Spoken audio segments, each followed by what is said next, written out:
I think we can start. What's your name and how old are you? Oh, I'm David, or David in English. I'm 21 years old. I'm Greta. I'm 19. My name is Gülçin. I'm 26 years old. And where do you come from? From Yerevan, the capital of Armenia. I'm from Lithuania. Quite a small town called Rokiškis. It has 11,000 people in it. So when you call this small, you don't know what small is. Yeah. Wow. And you? Yeah, I'm from Turkey. I'm living Bursa. Big city, I think. Do you like where you live, the place that you live? Absolutely, yes. Do you like it better than here? Oh, yes. I think what kind of gives a place significance are the people. So I don't really care for for the place itself. Of course, in Lithuania we also have many Soviet buildings, yes. So it doesn't really change anything. But I feel like your town is very clean. It is pretty clean, at least in the area that we live in. We live in the north side and on the main street. Oh, okay. So it's very clean and calm. Like probably a nice place for a retired old man to come to, to finish his days off. I think yes. And you? For me, I think okay, because my city is so much crowded, but here not so much crowded. So I like this here, I think. Yeah. Nice. How would you describe yourself using only 5 words? I guess I could describe myself in a sentence. I wish I was better. Yeah. I think we all agree that we wish. Maybe I have the same opinion. I wish I was better. I think we can all grow from where we are at this moment. Let me tell you some words that just Okay. come up in my mind about myself. I think I'm responsible, Okay. calm, and also I can get used to somewhere to live very easily. It's easy for me to get used to. Okay. Nice.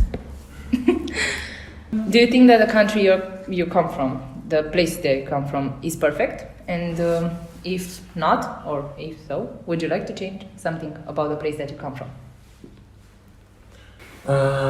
For me, my home is really perfect because just it's my home, and I don't think that I can change anything. I want to change anything because for me, as I said, it's perfect. Okay.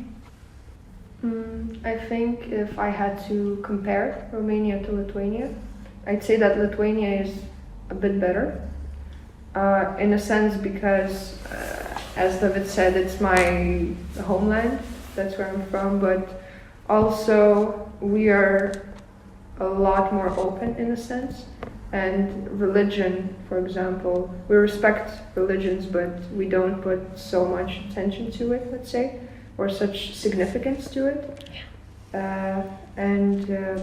I guess we have our problems. We have problems with alcoholism a lot, with suicides a lot, but I think our government is pretty strong as from now, and they're kind of making changes, to grow. And plus our education, I'd say, is also quality education. Yeah. Yeah. I like that answer. Actually, I like that answer. And you? Oh, I think maybe how to say, you need some technology like this management. I don't know how, but yeah, I think like government problem. I don't know, so maybe it's change. It will be perfect. What's one problem in society that you face the most? Here or in other countries or in the world? Here, yeah. Here. Problem in the society. And in your country, if you have something specific in mind. I think especially in the field that we're in as volunteers right now, trying to make the social change and kind of entertaining people with our I don't know, with us being here. A lot of it is usually just kind of simulation of progress, but in many ways, I think when you work with social issues, you have to be very strict and concrete of what you're actually doing and what you're achieving. Because at least I feel like as a volunteer, sometimes we do activities that don't necessarily lead to any achievement. Any growth? Any you mean? growth, yeah, exactly. Okay. I just found something in my country, society. People really care what do you do. For example, you have blue hair, they will discuss it. You have, I don't know, something not normal for them. I really want that thing to be, not to care, because it's not a society's problem. Yeah. You are, I don't know, gay, you have ring, you have anything. Yes. That problem, I think Europe is going the right way to solve that problem, but in Asia or Africa or that places, it's a really problem for society, I guess. One thing also, David, kind of reminded me, I've noticed that here people really like to flex. Yes. Yes. Flex in the sense that like, I'm gonna show off the most extravagant type of clothing that I have to look rich or to look, you know, bossy or cool, which I think in Lithuania, in comparison, we are more laid back. Like, we don't mind going to a second-hand shop and actually, you know, telling to people, look, there's definitely a problem with money and with poverty. Yes. There's like obviously a problem because looking at the infrastructure of the city itself, like there are regions that seem extremely poor, and still there are people, you know, who wear fake Gucci's or Balenciagas, and they try to kind of Fit in, I think. maybe fit in also, yeah, with their appearance. My point of view on this, living here and growing up here, is that people put a lot of stress on how they look or what type of stuff they have, and how expensive are those stuff. For example, cars. For us, it's big on cars and name brands. And if you have a certain car or It doesn't matter your, you know. It doesn't matter. Yes, it doesn't matter that you live in a 50 square meters. And this thing, you can't imagine it even like in Lithuania, because before going to the project, I bought a new phone, right? Mm-hmm. I bought an iPhone. I had a Huawei before that, Android, but like iPhone, right? And then literally the person selling me the phone said, you know, we kind of chatted, like, what's your plan? Where are you going? Blah, blah, blah. And I told him I'm going to Romania. And he's like, oh, you're going to be cool in Romania. Yes. Yes. And like, literally on that level, like Lithuanians even know this about you guys. And I thought like, oh, maybe it's a stereotype, but I've noticed that there's a big need to flex for people. Yes, because a lot of people treat you differently if you have nicer things. I don't want to say nicer things because you can have a lot of nice things and not be name brands. Yeah. But a lot of people treat you differently if you have those money that are on a show.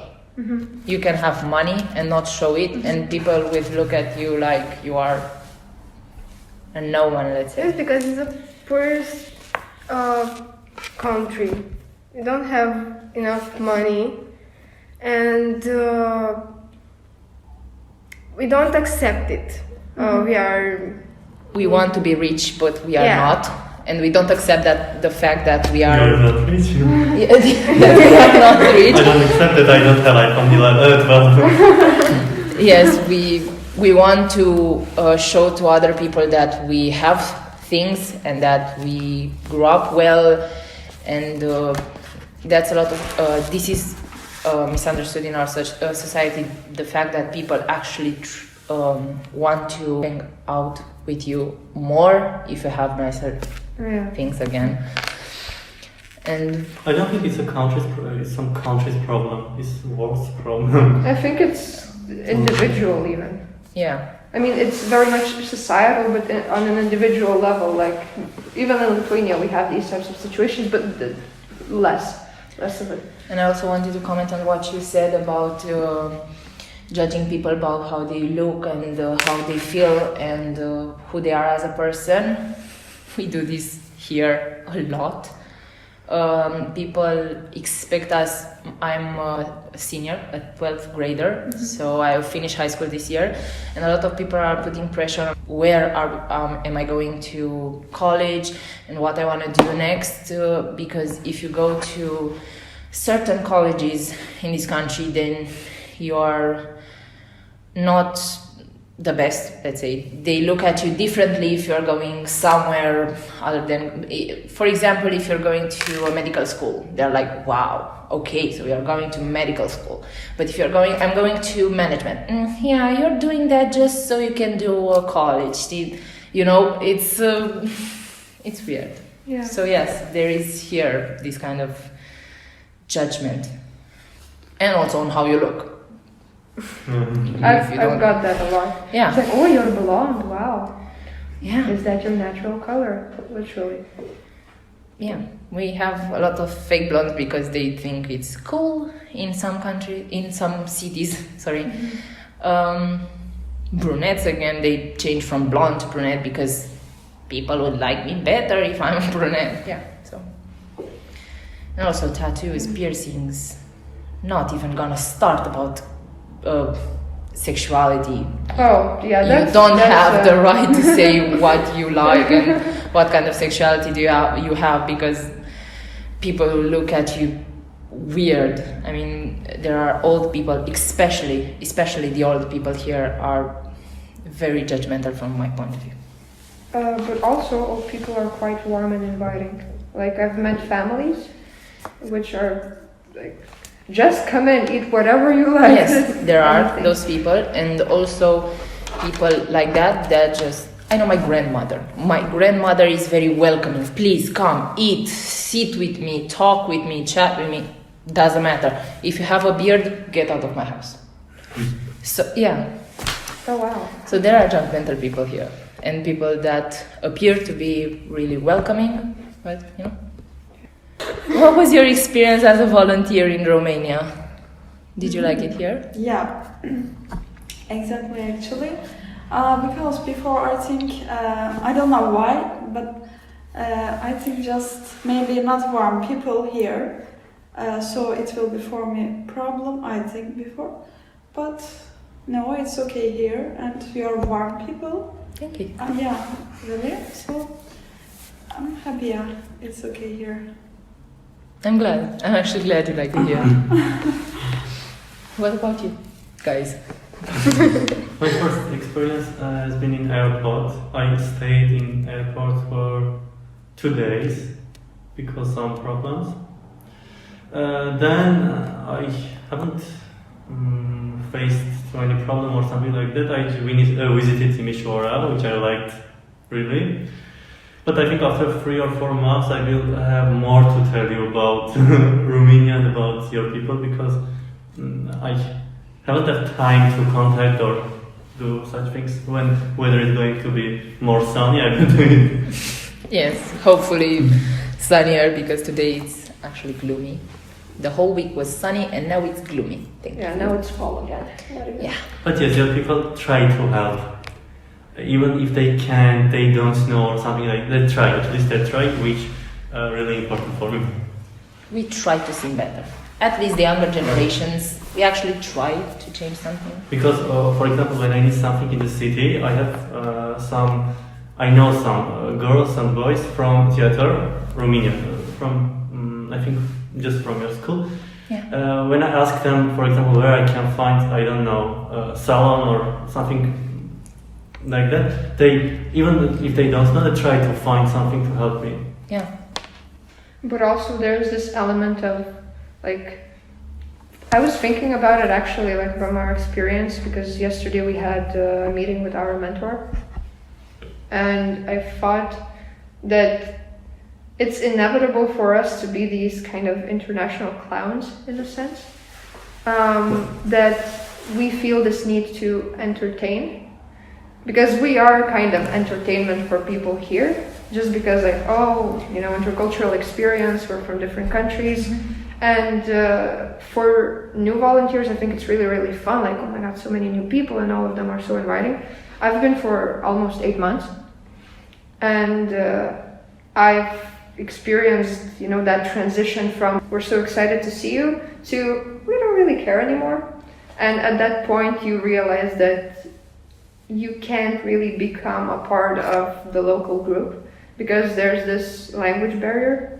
Yeah. And even like as much as you try, of course, with some volunteers, with not a lot of them, you actually sometimes go out for coffee and stuff, but they're still kind of, you can feel that they're acting as if not with a person, but with an international volunteer, and that feeling I can't really get rid of. So you think they're treating you differently just because you are international volunteers? Especially at first. Okay. Especially at first, yeah. What is the biggest cultural difference that you identified throughout this experience? Maybe it's because of, maybe it can be, for example, you, because you come from Turkey, which is a Muslim country. Yeah. I think you can have that problem, but I haven't not faced any problem yet. No differences? No differences? No cultural differences? For example, when we go to as a guest to someone's house, we don't take off our shoes in Armenia. Yeah. But here it was a shock for me because it's not normal for me to take my shoes because it's not my home, and maybe I haven't had a bath for 5 days, so I don't know, something like that. That's just main thing here. I think that is weird. And I didn't like it, to be honest. I think that's weird too, but got used to it. You guys don't take off your shoes? When you're a guest, you don't take it. And here you have. In Lithuania, it would be considered super rude not to take your shoes off because we clean the floors, There are people that require you to take your shoes off here because they're like, those are my new rugs. Those are nice rugs. And plus Corona. And there are people that are just, Maybe that person is untidy, you don't know, and your house will smell. Yeah. It's just weird. Yeah, I can agree with you. That's a weird thing. I wonder actually, other question I have. Yes. So we are in Turkey generally weekends. We are so much outside shopping or maybe like picnic like this. But I don't know why here weekends. What do you do generally? Because I didn't see outside so much people. So how you can spend time outside? Yes, weekends. Our school is next to that mountain. So you can go up there. There are a lot of nice places. Again, it's a hill, so it's steep. But you can find nice resting places. We also have a lake that it's outside, but in that direction. At the boundary of our city limit, let's say. And we have, I want to say sheds, but I know that's not the right word. Benches, but with the roof on top. So you can go there and barbecue. We have the barbecues that are already there, and you can go fishing, or if you go further north, you can go to the mountains, or we are popular, our county is popular for its nature, because we have hills, we also have the lakes, we have the river, 2 rivers actually. So you have places to go spend time in nature, but there's a big mall culture, let's say. There are a lot of people that go to the mall that is right here because it's our new mall. Yeah. We have Pretty cool mall though. Yeah.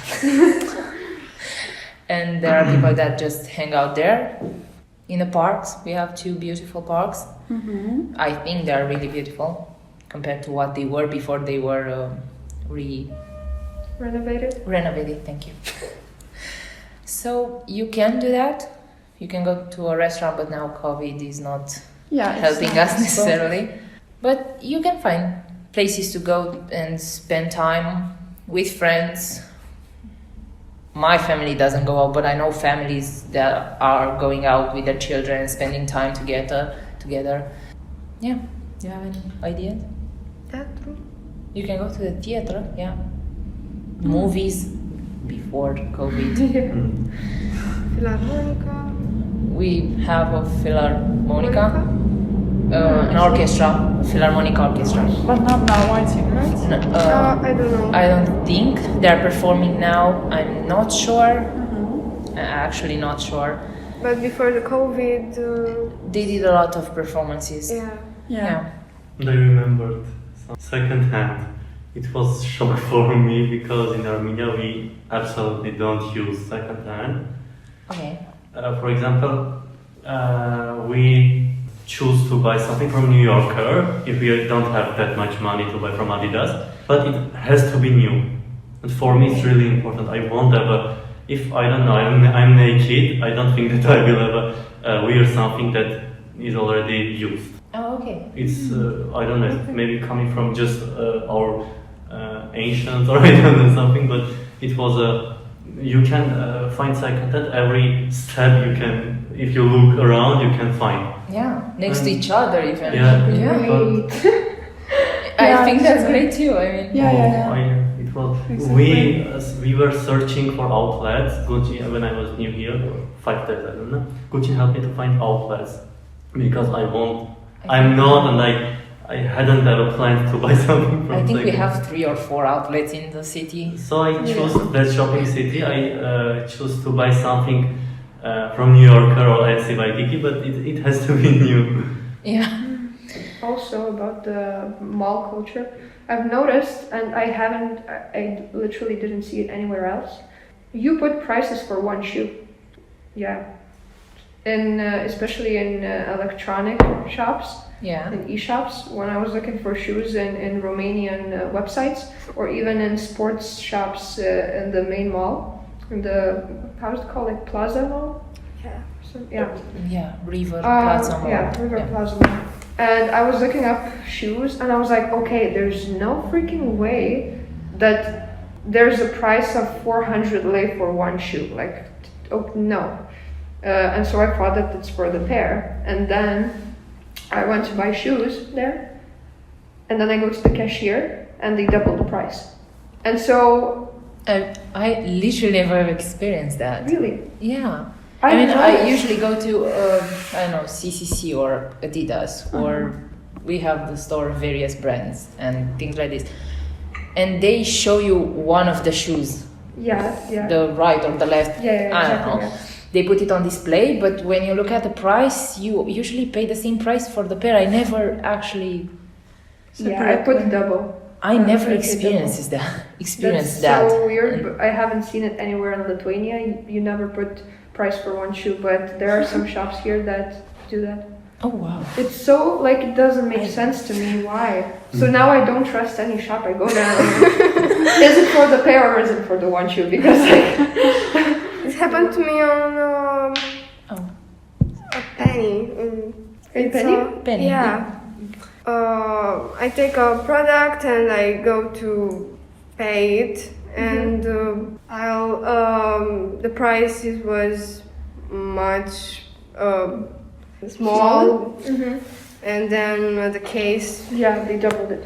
Yeah, they do this kind of stuff because there are stores that just forget to change the prices. So they, let's say they are 50% off and they were 60% off last week, but now they are full price and they forgot to change the prices. This happens a lot here. So you go to the aisle, and on the aisle you see 5 lei, and then you go to the cashier and it's 7, 8, and you're like, no, it was 5. It says 5 there. I want to pay 5.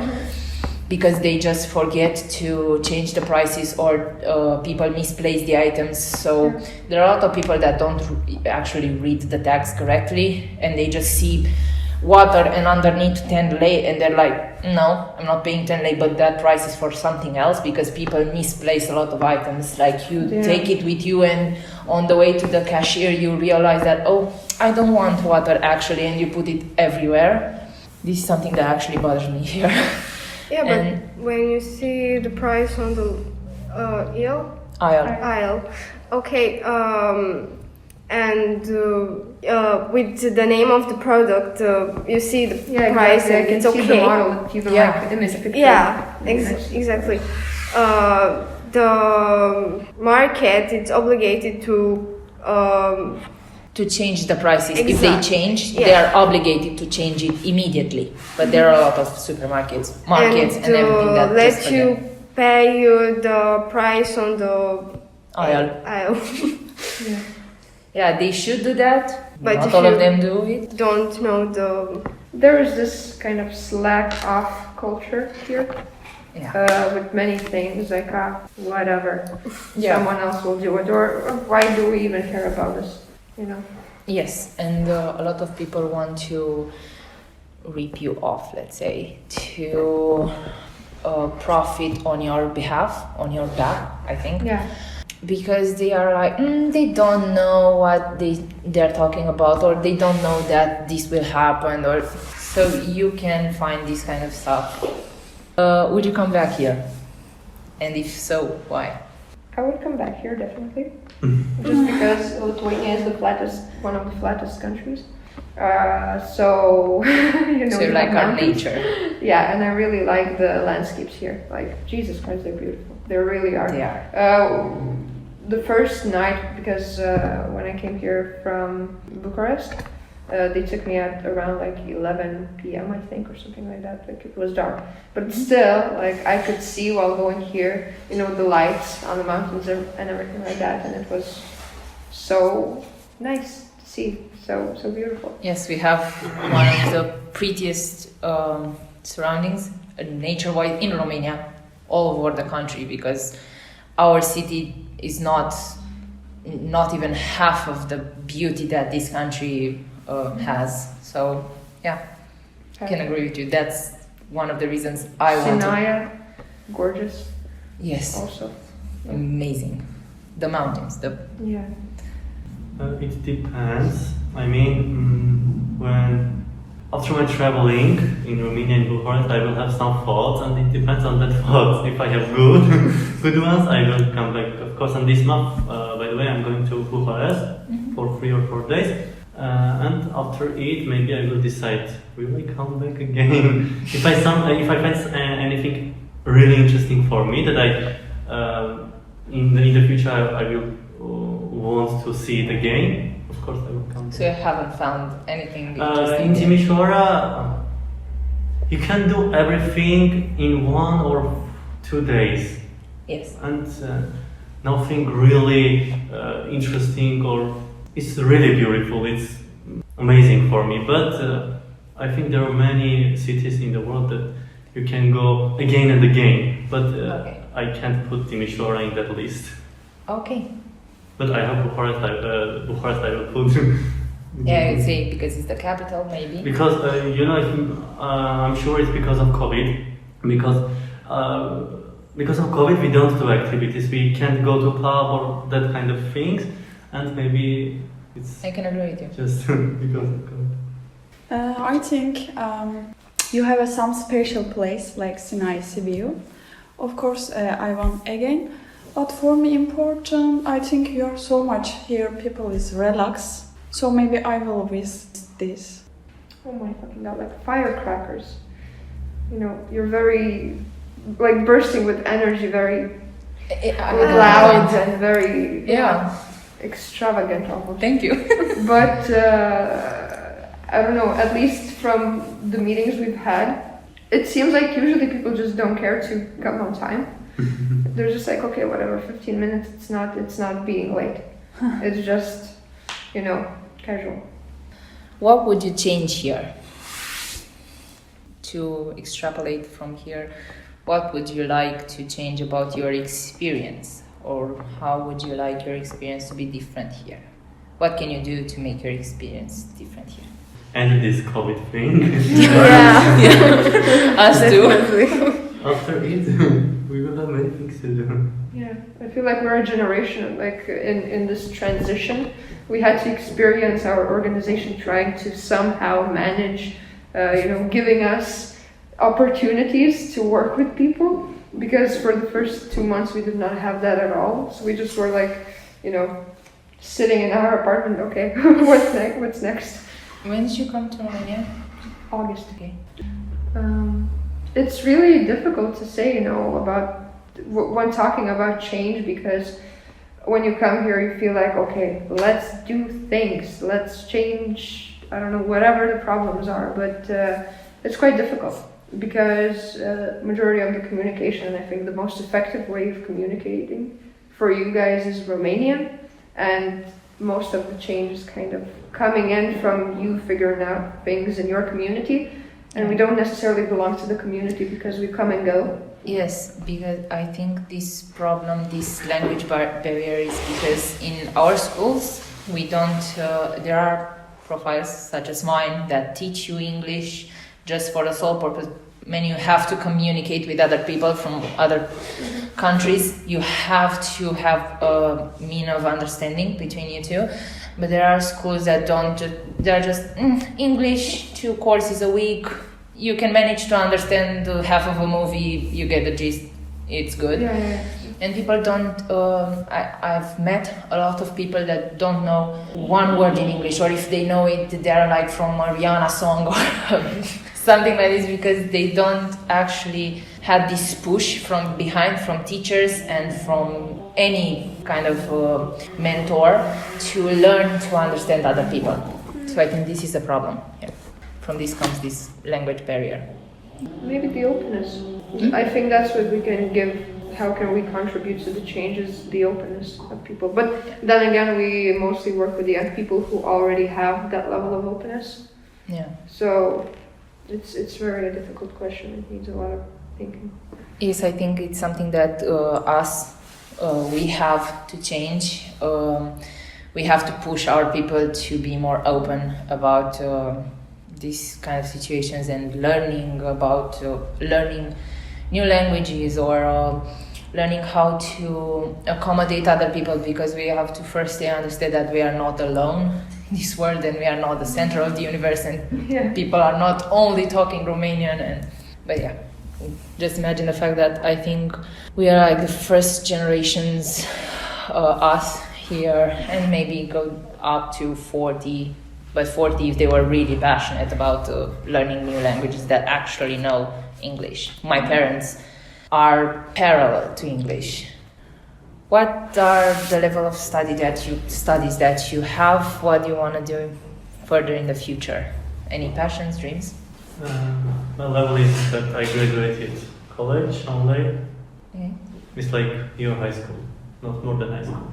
And I'm not going, at least now, I'm not planning to go to university because I think it's a waste of time, to be honest. And I think I can do more, for example, doing some quick courses or passing some quick courses or doing trainings or that kind of things. I hope I won't regret in the future. Well, you see, here we stress going to university a lot because it's a must. It's a must. Because they say if you're not going to university, you're not doing something with your life. This is the kind of pressure that we are under right now. But what do they do in university? It's the main question and problem. Do they get what they want, or No. they just need a diploma, or they want to put some photos in Instagram that they graduated, they have diploma? That's the thing, people go to university here. Some of them go because, yes, I actually want to learn. I'm going to physics, for example, and I love physics, and I want to go to university to learn more about physics and evolve from where I am right now. But there are people that are going to university just because my mother says that I have to go to university, so let's go to university.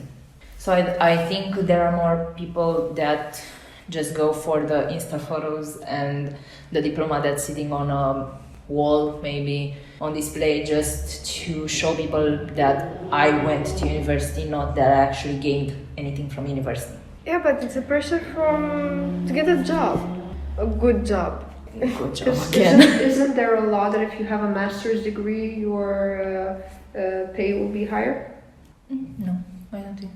Because I know people who only entered university for masters just to be in the same position in their job, but have a higher salary.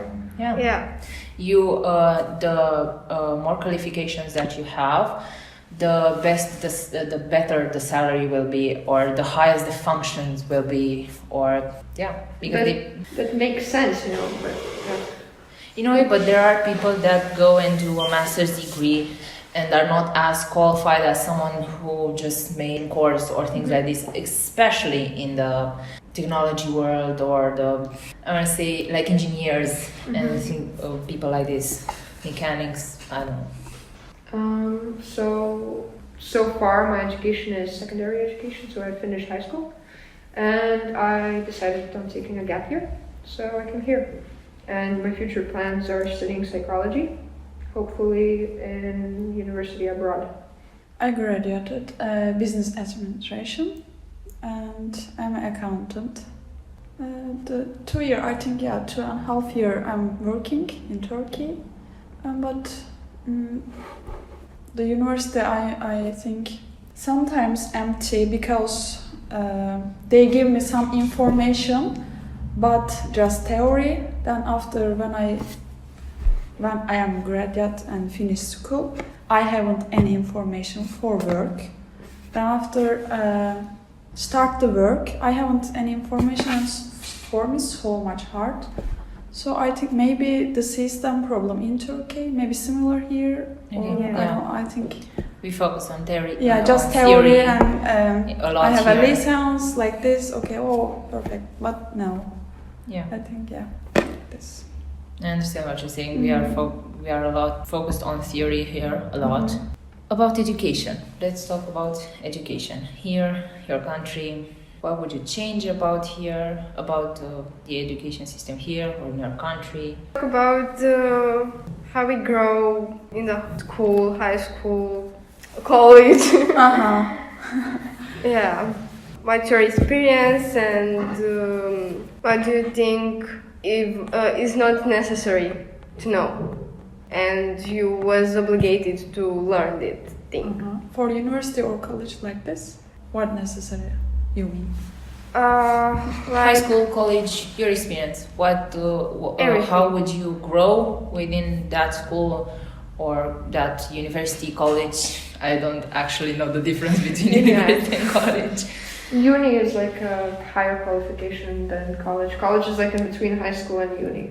Like a lower level of... So like a bachelor it's earned in college and a master's in university? At least in Lithuania, college is... should I explain it?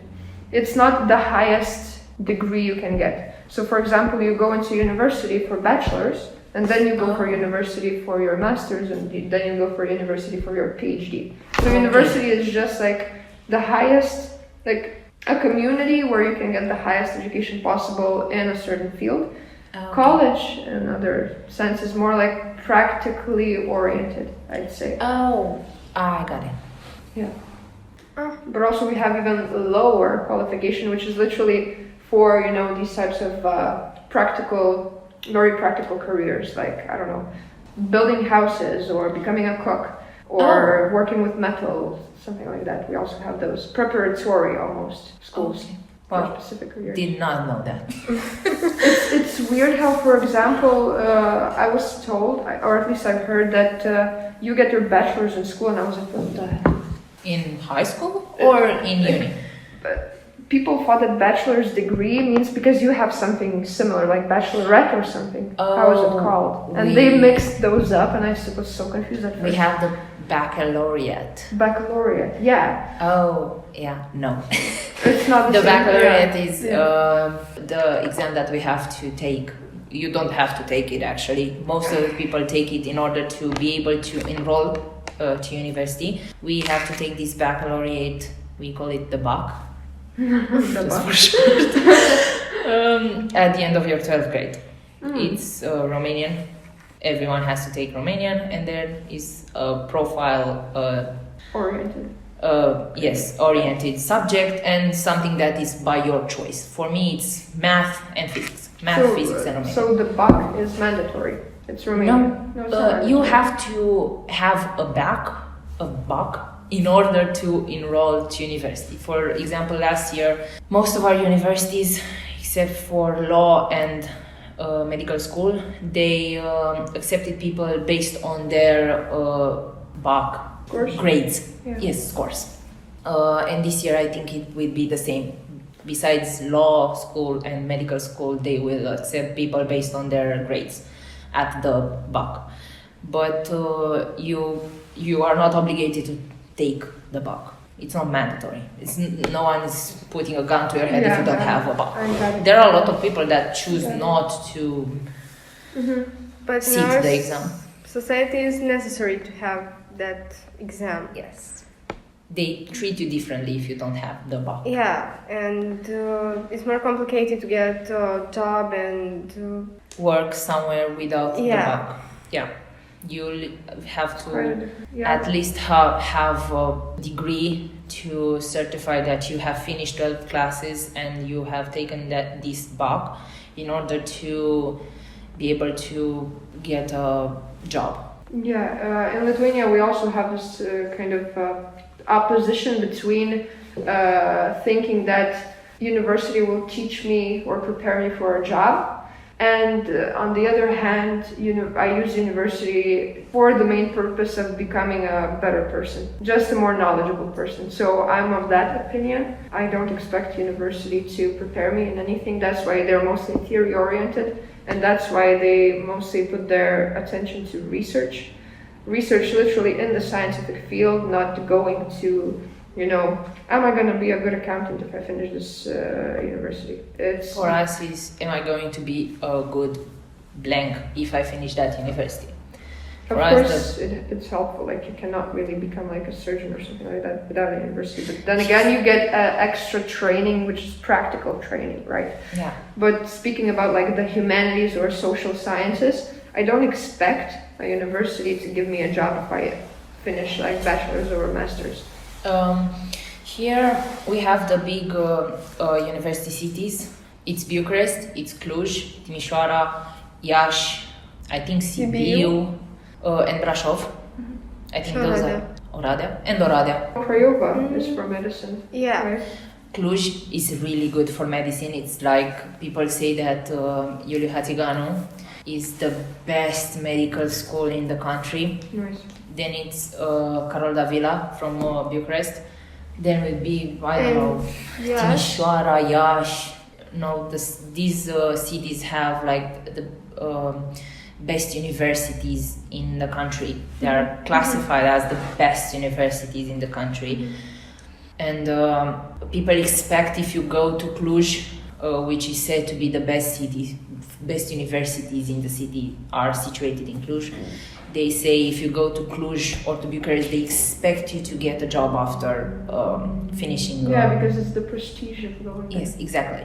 And you are going there because they are gonna put you in front of all these opportunities, or you think you're going there because they are gonna expose you to all these kind of these different kinds of employers, and they're gonna put you in front of this sea of opportunities, which is it's fairly, let's say it's true, not necessarily, because they're not gonna hand you opportunities if you don't work for those opportunities. So it depends on the student if they're gonna get a job after college and things like of university.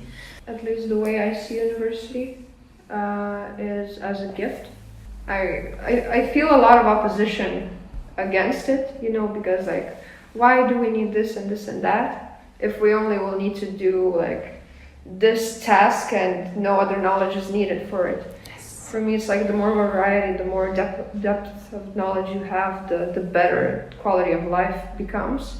And in general, I think that education is taken for granted these days.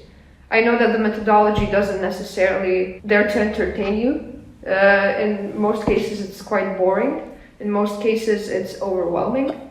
It's difficult to take in all of the information. It depends on the teacher, of course, but most of them probably are sick of their jobs themselves, especially during the COVID pandemic. but still, like for humanity to get to this point where almost everyone can access free education is for me just unbelievably, like I'm unbelievably grateful for that, you know. Yes.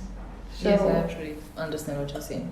Yeah. We in high school, which I find kind of not my taste, let's say. We have to take all these courses.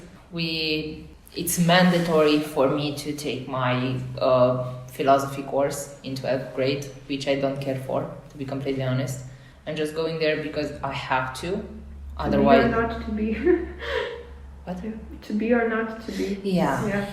Very interesting questions to ask yourself in 12th grade. Yes. And there are courses that I don't care for, which I wish I would have the opportunity to just drop and be like, I don't need biology. I've learned my basic biology by the 9th, 10th grade. I've learned it. Now I'm just going in depth and I'm not preparing personally for medical school. And I would like the opportunity to just, man, I don't need it.